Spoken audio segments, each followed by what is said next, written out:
오늘은 영원한 말씀이라는 제목으로 우리 하나님 말씀 함께 나누도록 하겠습니다.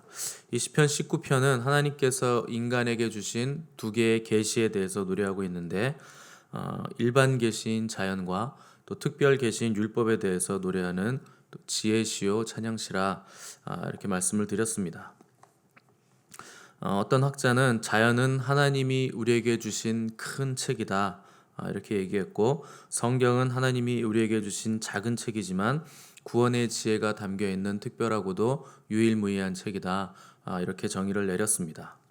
그러니까 하나님께서 우리에게 주신 계시가 두 가지인데 그 하나가 자연, 또 하나는 말씀이라 이렇게 얘기를 하면서 다윗은 1절에서 6절에서부터는 자연에서 대해서 얘기를 하고, 이제 7절부터 14절까지는 말씀, 또 율법 혹은 계명 혹은 토라, 이 하나님의 말씀에 대해서 지금 노래를 하고 있는 것입니다.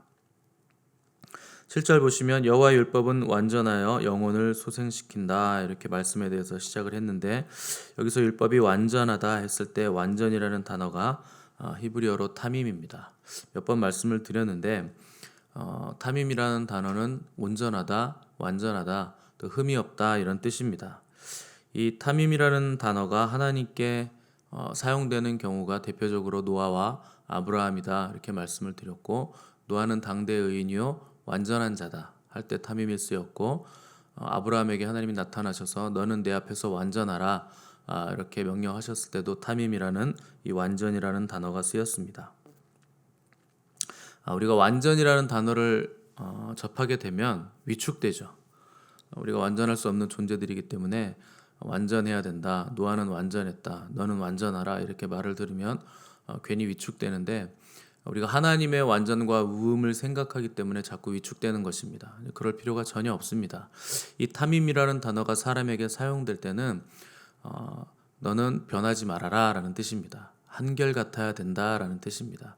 그래서 타밈이 하나님과 하나님의 어떠함에 사용될 때는 무흠, 완전 이런 뜻이지만, 인간에게 사용될 때는 한결같음, 그리고 변하지 않음 이렇게 사용된다는 것을 여러분 기억을 하셔야 됩니다. 지금 하나님의 말씀에 대해서 이 타밈이 사용됐기 때문에 이 뜻은 무흠, 완전이라는 뜻입니다. 원래 이 단어는 제사용어입니다. 그래서 하나님께 드리는 제물에 대한 흠이 없음, 흠도 없고 점도 없는 제물을 드리라 할 때 이 타밈이라는 완전이라는 단어가 쓰였습니다. 율법의 완전성은 점도 없고 흠도 없는 완전함이다 하는 뜻입니다. 그럼 이 율법의 완전성 때문에 인간의 영혼은 어떻게 되는가? 영혼이 소생케 되는 결과가 생긴다 하는 것이 오늘 시편에 노래하고 있는 내용입니다. 여기서 소생케 된다는 뜻은 회복된다라는 뜻입니다. 회복된다는 것은 망가졌다는 것을 전제로 하는 것이고, 이 망가짐에서 다시 회복이 되는데 어떤 상태로 회복되는가? 하나님께서 우리를 창조하신 그 창조의 원형대로 인간을 회복시키는 기능이 말씀에 있다 하는 것입니다. 죄로 인해서 죽었던 영혼이 살아나는 비결이 말씀에 있고, 또 사망의 종로로 타던 사람이 자유케 되고 새로운 생명의 탄생이 일어나는 방법도 이 여호와의 말씀으로만 가능하다 하는 것입니다. 원래 율법은 살리는 역할을 하는 것이 아니라 죽이는 역할을 하는 것이거든요. 또 율법은 죄를 깨닫게 만들고 인간이 죄의 법 아래 팔려 죽을 수밖에 없는 존재라 하는 것을 고발하는 기능을 율법을 하기 때문에 율법은 사실 죽이는 기능을 하는 겁니다. 그러나 똑같은 율법이라도 죄인들에게는 죽이는 도구요 심판의 도구가 율법의 기능이지만, 의인들에게는 살리는 기능을 하고 생명의 기능을 하는 것이 바로 율법의 완전성이라 하는 겁니다.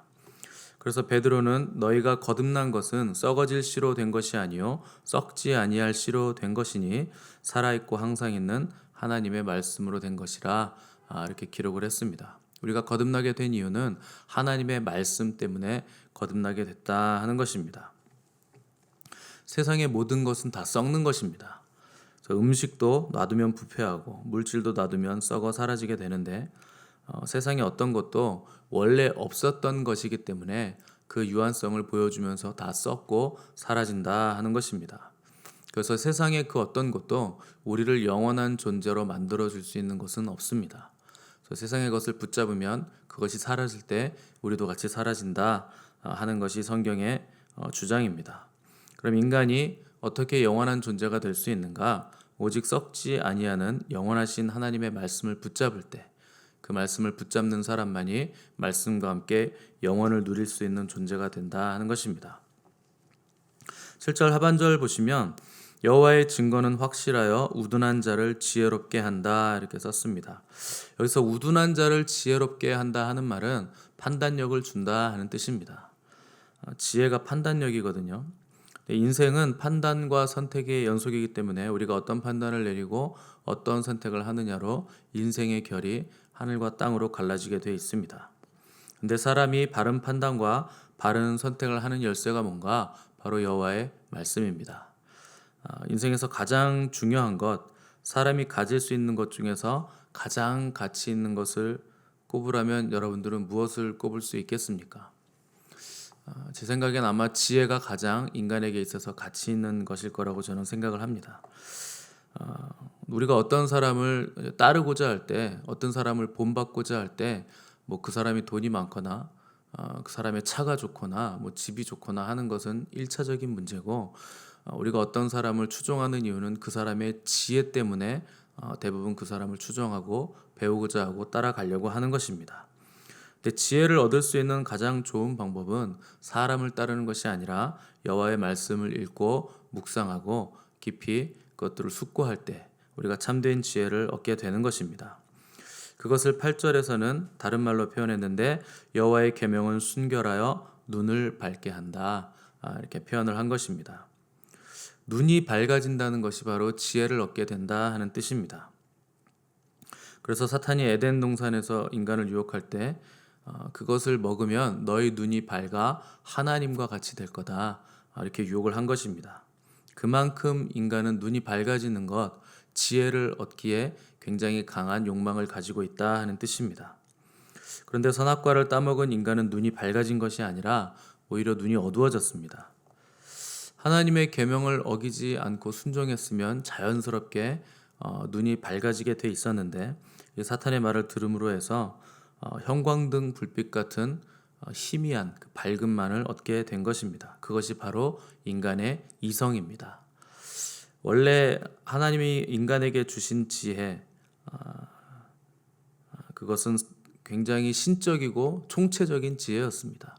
그런데 인간이 이성의 눈을 뜨면서 이 총체적인 지혜는 사라지고 훨씬 더 저급한 그 이성이라는 굴레에 갇혀서 하나님의 그 신적인 지혜를 이성이 재단해 버리는, 그래서 우리의 생각에 맞지 않으면 성경도 재단해 버리는 그런 어리석은 밝음으로 인간이 떨어지게 됐다 하는 것입니다. 이 낮의 태양빛 같은 밝음이 아니라 지하실에 있는 그 침침한 전구 같은 밝음을 얻었기 때문에 사람들의 눈이 어두워졌는데, 그래서 오늘날 어떤 사람은 돈에 눈이 어둡고 또 어떤 사람은 명예에 눈이 어둡고 또 어떤 이는 권력에, 사랑에, 모두가 자기가 집착하는 그 어떤 것에 눈이 어두워져 있다 하는 것이 인간에 대한 성경의 진단입니다. 그러나 말씀은 우리의 눈을 진정한 빛으로 밝혀준다 하는 것입니다. 이 눈이 밝아진다는 것은 계시의 빛이 임한다 하는 뜻입니다. 이 계시의 빛으로 인해서 사도 바울은 육신의 눈은 멀었으나 영적인 계시의 눈이 밝아져서 그가 핍박하던 예수 그리스도가 진정한 메시아라 하는 것을 깨닫게 된 것입니다. 11절에서 13절 보시면 또 주의 종이 이것으로 경고를 받고 이것을 지킴으로 상이 크니이다. 자기 허물을 능히 깨달을 자 누구리요? 나를 숨은 허물에서 벗어나게 하소서. 또 주의 종에게 고의로 죄를 짓지 말게 하사 그 죄가 나를 주장하지 못하게 하소서. 그리하면 내가 정직하여 큰 죄가에서 벗어나겠나이다. 여기 11절에서 경고를 받고 하는 이 경고라는 히브리어 단어의 정확한 뜻도 빛을 비추다라는 뜻입니다.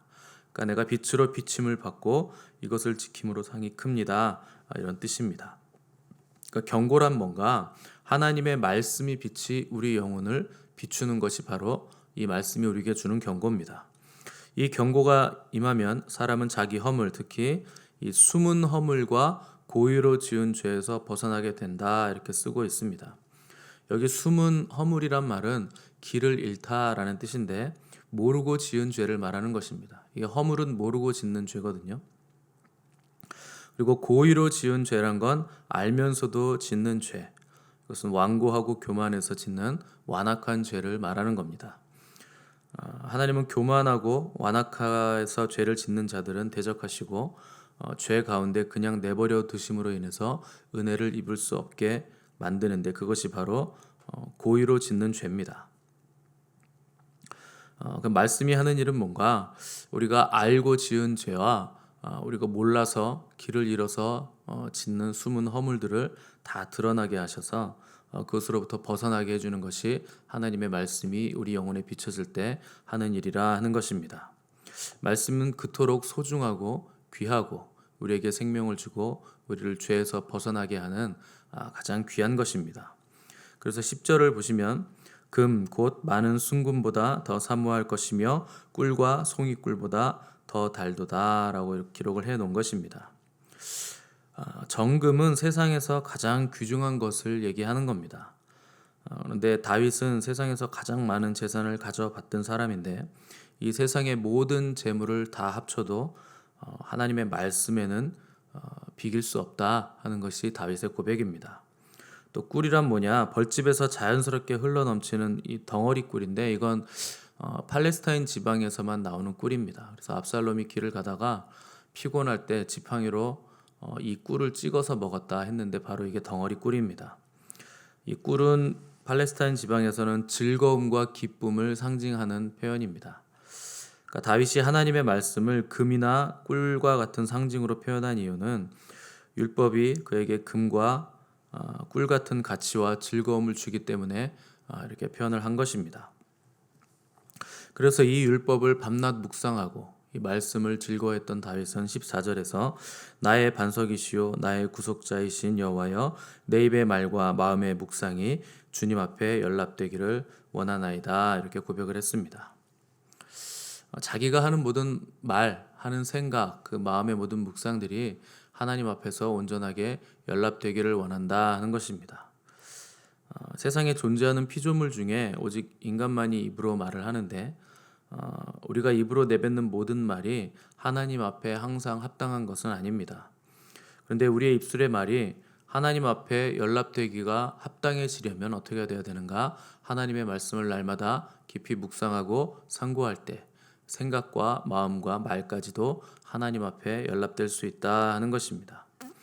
여기서 묵상이라는 단어가 하가라는 단어인데 이 단어는 굉장히 특이한 단어입니다. 그래서 시편에서는 묵상이라는 단어를 비둘기가 이렇게 계속 구구구구 우는 것 이것을 이제 묵상이라고 표현을 했는데 이사야서 31장 4절에 보시면 큰 사자나 젊은 사자가 자기의 먹이를 움키고 으르렁거릴 때라는 표현이 나오는데 여기서 으르렁거리다라는 히브리어가 바로 하가입니다.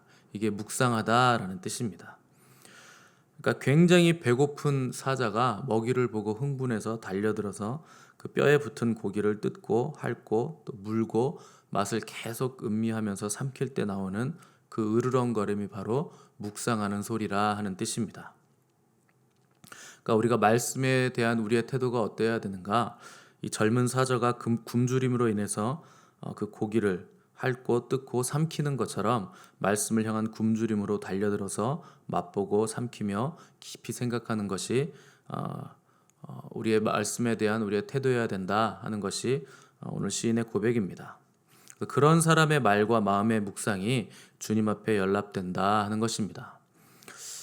이 기가 막힌 다윗의 고백이 오늘 저와 여러분의 고백이 되시기를 바랍니다.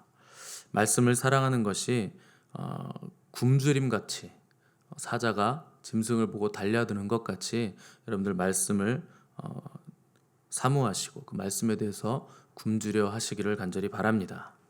그래야 우리의 마음과 생각이 말씀화되는 것이고 또 우리 입술의 고백이 말씀화돼서 하나님 앞에 나아갈 때 주님 나의 마음과 생각과 나의 입술의 말이 주님께 합당하게 연락되기를 원합니다. 이렇게 되는 것입니다. 말씀을 들고 하나님 앞에 나아가서 주여 말씀하옵소서 주의 종이 듣겠나이다 고백을 하시고 이 정금보다 귀하고 송이 꿀보다 달콤한 말씀의 바다 깊숙이로 성경을 읽으시면서 여러분 빠져들 수 있어야 됩니다. 우리 평생의 여호와의 말씀을 향한 이 타는 듯한 목마름과 견딜 수 없는 마음으로 말씀을 읽으시고 또 씹으시고 또 깊이 음미하고 또 깊이 맛을 보심으로 아주 깊게 우러나는 이 말씀의 달콤함을 체험하는 삶이 되시기를 간절히 바랍니다. 함께 기도하겠습니다.